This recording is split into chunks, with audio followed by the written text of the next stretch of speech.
In 1964, a young 15-year-old girl became pregnant, had a lot of difficult choices to make. Maybe more so than some girls, she was raped. But this young girl chose to give her child life and then to place that child with an adoptive family, and that child was me. My biological father is a rapist. I don't even know my ethnicity, but I am still a human being, and I still have value, and my life isn't worth less than yours just because of the way I was conceived. And I don't believe that I deserve the death penalty because of the crime of my biological father. And I've not had a chance to meet my birth mom. I hope to. If I don't meet her here on earth, I'm going to meet her in heaven. I've been praying for her since I was 4.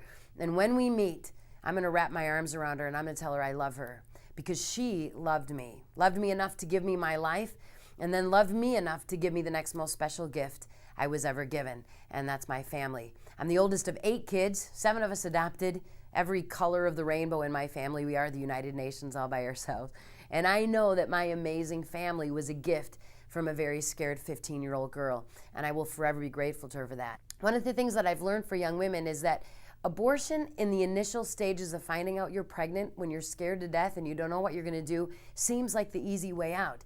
And the industry of abortion preys on them because it's like, look, we can just make this go away.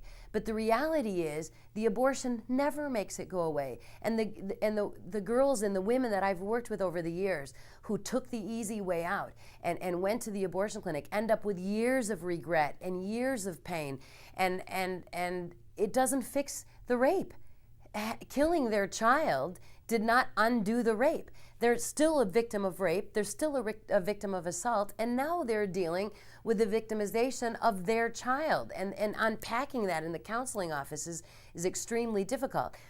The girls who chose to carry their children to term, whether they made a decision for placement or whether they made a decision to parent that child, go through a lot of months of difficulty, and there's a lot of counseling, and they need love, and they need support, and they need people to be there for them.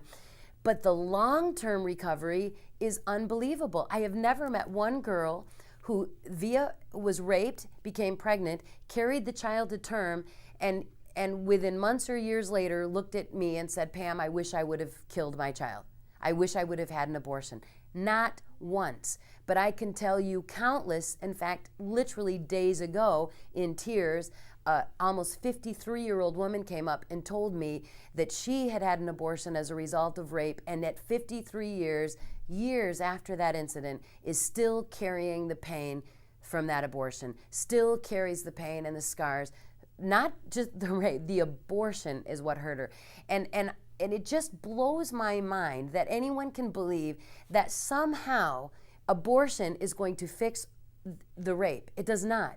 It kills the child, it harms the mother. The only person in theory that you've helped with a decision to abort a child conceived in rape is the rapist. And I'm not sure that's who we're expecting to have compassion for. It makes absolutely no sense. You know, we've been fighting this pro-life battle for many, many years now, and the media is not our friend. The media has never been our friend, will never be our friend. We've known it for all of these years. And sometimes even when politicians come out and they say something that's correct, like God has a plan for children, even those children conceived in rape, which is completely true. God had a plan for my life. My conception wasn't, what my biological father did was wrong.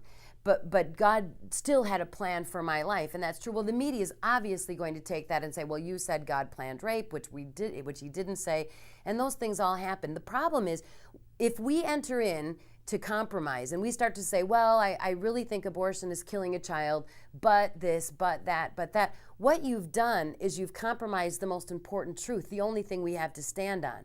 If it is a human life, then it is wrong to kill it, regardless of the circumstances. And when you start playing the circumstance game, you're playing into their argument. Because now they're saying, well, what if the woman was abused? What if she fears for her life? What if her boyfriend might kill her? What if she can't support the child? What if the child's going to be abused? All of those arguments we've heard since the very beginning.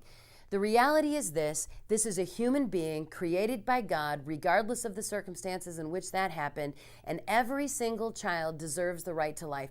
And there are no exceptions. The minute you make the exception, you've negated the entire argument. Compromise hasn't worked. At the end of the day, the compromise hasn't worked. And as a community, we have to speak up and say, the reason that I believe abortion is wrong is because this is a living human being whose life you are taking, who is an innocent child in the process. And the minute you stray away from that, then you leave yourself open for every single exception that people can come up with, and they can come up with a lot of them.